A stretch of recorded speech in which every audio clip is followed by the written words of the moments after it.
Morning everyone. सो इस video में हम लोग पढ़ेंगे प्लूरा के बारे में। ठीक, तो क्या होती है pleura? Pleura is a peritoneum like serous membrane lined by flattened epithelium. अब देखें प्लूरा क्या होती है, एक सीरस मेम्ब्रेन होती है, ठीक है, जो कि लाइंड होती है फ्लैटेंड एपिथेलियम से। ठीक, इसका मतलब समझ लो।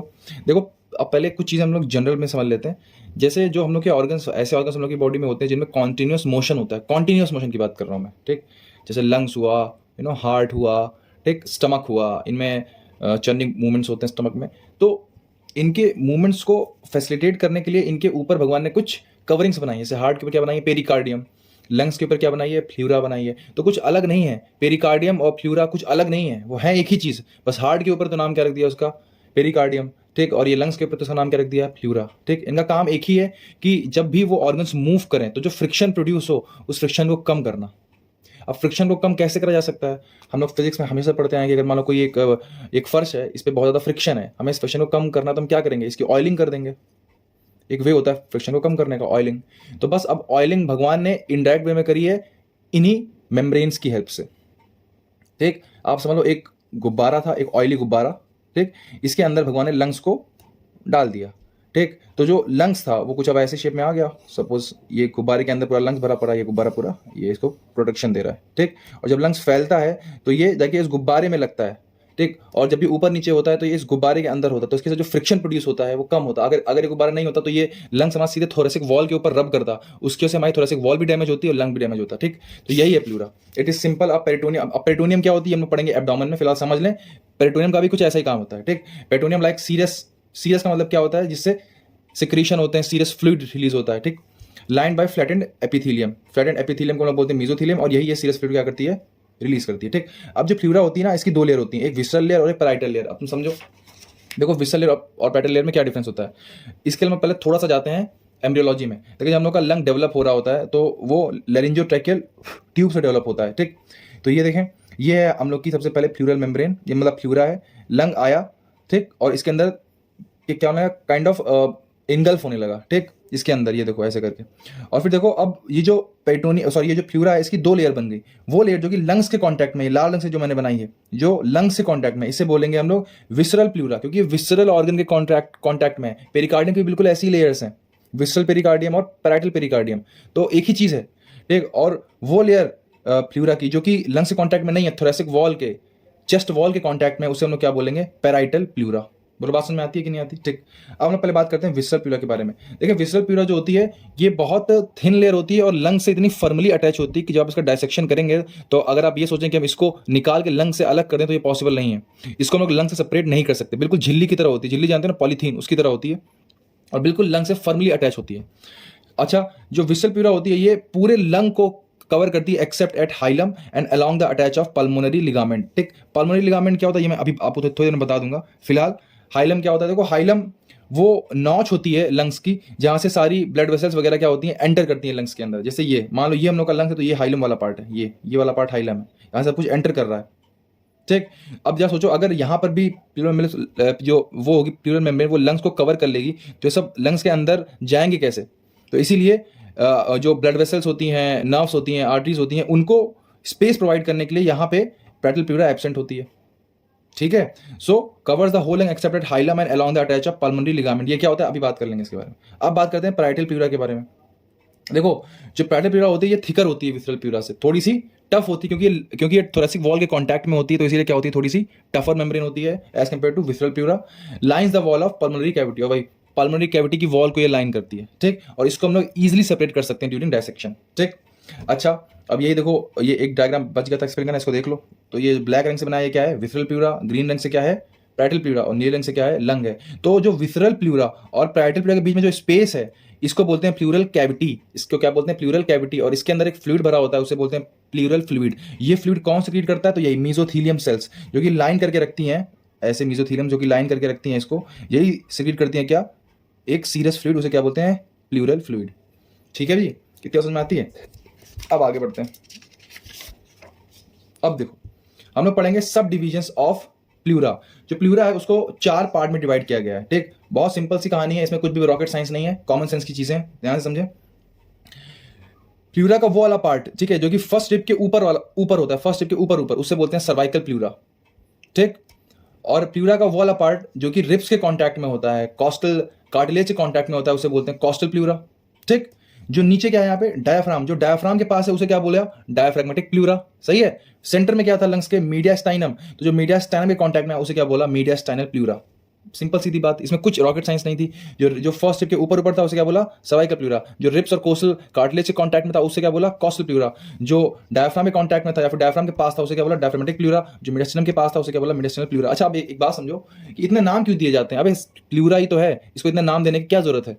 तो ध्यान से देखें, जब कोई, मान लें आप सर्जन बन गए, ठीक, और हमें मालूम पड़ा कि किसी पेशेंट के इसमें इन्फेक्शन है प्लूरा में, ठीक, तो आपको स्पेसिफिक लोकेशन मालूम होनी चाहिए, ताकि अगर आप उसे किसी डॉक्टर को रिफर करें या आपको किसी को उसको एक्सप्लेन करना हो तो आप उसे ज़्यादा अच्छे से एक्सप्लेन कर पाएं। आप अगर उसे कहीं रिफर कर रहे हैं तो आपने अपनी रिपोर्ट में लिख के रखा है कि इन्फेक्शन इन डायफ्रैग्मेटिक प्लूरा, तो इसका मतलब डॉक्टर सीधे यहीं पे इंसिजन लगाएगा। अब तुमने लिख दिया इन्फेक्शन इन प्लूरा, अब वो कहीं भी वो क्या पूरी खोल के देखेगा तुम्हारी, नहीं देखेगा ना। तो इसलिए इनके नाम दिए जाते हैं ताकि हम लोकेशन को स्पेसिफाई कर सकें कि इस पर्टिकुलर लोकेशन पे कुछ डैमेज है या फिर कोई दिक्कत है। समझ आई बात। तो ये 4 पार्ट हैं प्लूरा के, ठीक।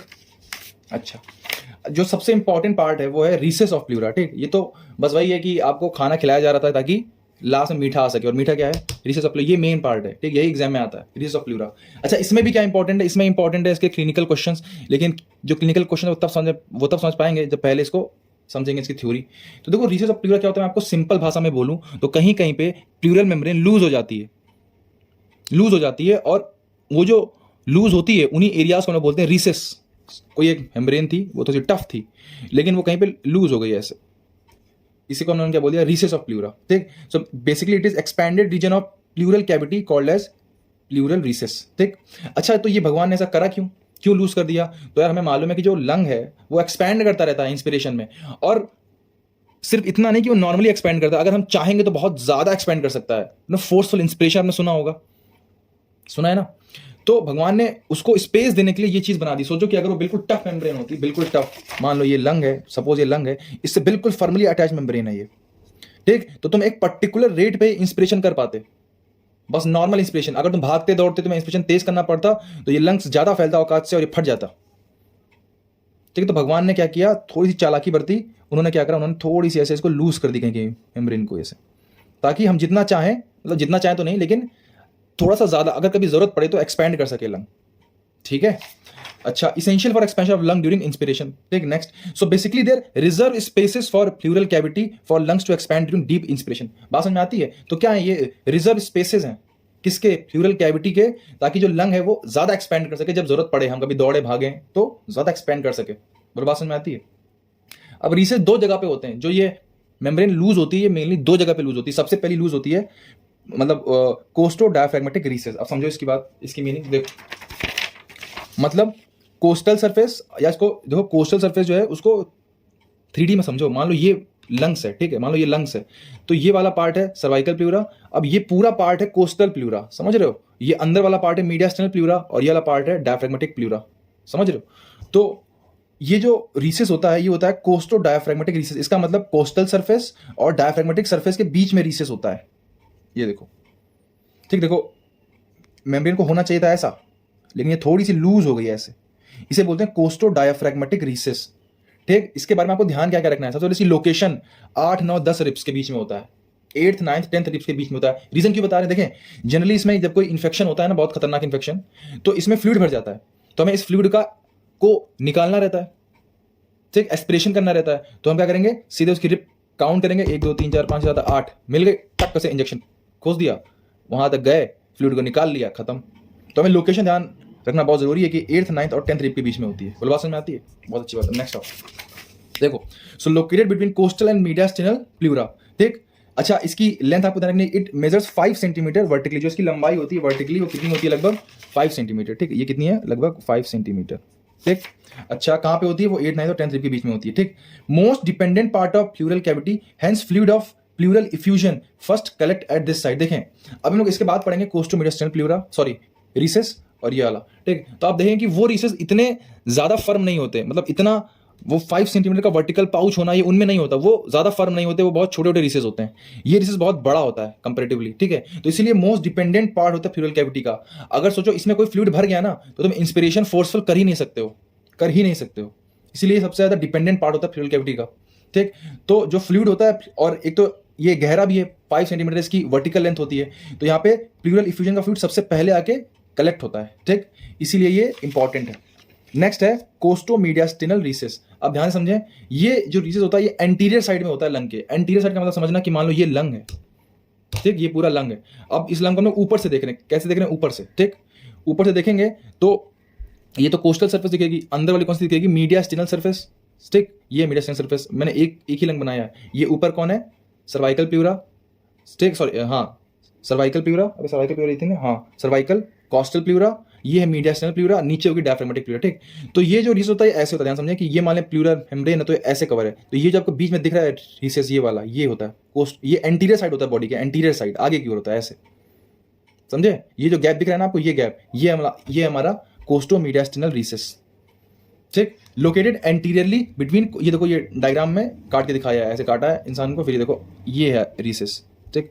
Located anteriorly between costal and mediastinal pleura, ठीक। कौन सी सरफेस के बीच में, कोस्टल सरफेस और मीडियास्टिनल सरफेस के बीच में है यहाँ कहीं कोस्टोमीडियास्टिनल रीसेस, ठीक। अब देखो right costomediastinal recess is possibly occupied by right margin of lung even during quiet breathing. मैंने कहा था ना कि ये इतने फर्म नहीं होते हैं। जो राइट वाला कोस्टोमीडियास्टिनल रीसेस होता है वो तो नॉर्मली भी ऑक्यूपाई रहता है राइट लंग से ड्यूरिंग नॉर्मल इंस्पिरेशन भी, मतलब वो कुछ खास स्पेस देता नहीं लंग को फैलने के लिए, ठीक। नेक्स्ट, जो लेफ्ट कोस्टोमीडियास्टिनल रीसेस होता है वो बड़ा होता है, large, due to presence of cardiac notch. क्योंकि देखो यार, जो लेफ्ट लंग होता है उसके पास में क्या होता है, हार्ट होता है, तो ये कार्डियक नॉच बनती है यहाँ पे, ठीक। और ये एंटीरियर कोस्टोमीडियास्टिनल रीसेस था, तो देखो ये ज्यादा बड़ा है। और अगर राइट वाले की बात करें यहाँ पे कोई कार्डियक नॉच होती नहीं है, तो ये बिल्कुल ऐसे होता है, समझे। तो ये देखो साइज थोड़ा सा बढ़ गया due to cardiac notch. So left costomediastinal recess is large due to presence of cardiac notch in the left lung, ठीक। अच्छा, और हम लोग इस एरिया को बोलते हैं area of superficial cardiac dullness. अब इसका मतलब समझो, देखो परक्यूजन जानते हो, परक्यूजन आप लोगों ने पढ़ा होगा फिजियोलॉजी में, जब आप लोग एक्सपेरिमेंट कर रहे होंगे तो ऐसे टैप कर रहे होंगे, इसे बोलते हैं परक्यूजन, टैपिंग, ठीक। तो अगर आपको मतलब चेक करना है कि किसी पेशेंट में ये कोस्टोमीडियास्टिनल रीसेस कहाँ पे है, ठीक, चेक करना है आपको, उसकी पर्टिकुलर आपको फिक्स लोकेशन पता करनी बाहर से। बस आपके पास पेशेंट है, आपको बाहर ही बाहर करना है, तो आप क्या करेंगे, आप उसके लंग्स पे ऐसे, मतलब लेफ्ट लंग पे ऐसे ऐसे परक्यूजन करना स्टार्ट करेंगे, टैपिंग, ठीक। तो एक फर्म साउंड आएगा, लेकिन जैसे जैसे आप नीचे आएंगे और इस ओर बढ़ेंगे यहाँ पे कार्डियक नॉच की ओर, तो जो साउंड है वो डल होता जाएगा, क्योंकि वहां पे अंदर गड्ढा है, खाली स्पेस है, कुछ नहीं है वहां पे, खाली स्पेस है, तो जो साउंड है वो डल होता जाएगा। तो इसी को हम लोग बोलते हैं area of superficial cardiac dullness, क्योंकि हार्ट के जस्ट ऊपर होता है ये, तो इसलिए बोलते हैं, सॉरी, इसे हम लोग बोलते हैं area of superficial cardiac dullness. Superficial cardiac dullness का एरिया हम लोग इसे बोलते हैं, ठीक है। तो ये था हमारा कोस्टोमीडियास्टिनल रीसेस। अच्छा, नेक्स्ट जो ये हम लोग का प्लूरा था और उसके रीसेस थे। अब नेक्स्ट वीडियो में हम लोग पढ़ेंगे इसके अप्लाइड पार्ट को, न्यूमोथोरैक्स, इफ्यूजन वगैरह, ठीक। तो वो इंपॉर्टेंट है, उसको पढ़ने के लिए आपको ये चीज़ समझ में आनी चाहिए थी, इसलिए मैंने ये वीडियो बनाई है। तो ज़रूर इसको पढ़ें, और अब मिलते हैं नेक्स्ट वीडियो में इसके अप्लाइड पार्ट के साथ, जो कि बहुत ही ज़्यादा इंपॉर्टेंट है। Thank you. और वीडियो अच्छी लगी तो चैनल को लाइक करें, सॉरी चैनल को नहीं लाइक करें, वीडियो को लाइक करें, चैनल को सब्सक्राइब करें, और जो हमारे नोट्स हैं वो टेलीग्राम चैनल में मिल जाते हैं, उसका जो लिंक है वो उसमें दिया हुआ है डिस्क्रिप्शन में, तो देख के वो चैनल ज्वाइन कर लें अगर आपको नोट्स चाहिए तो, ठीक है। Bye bye.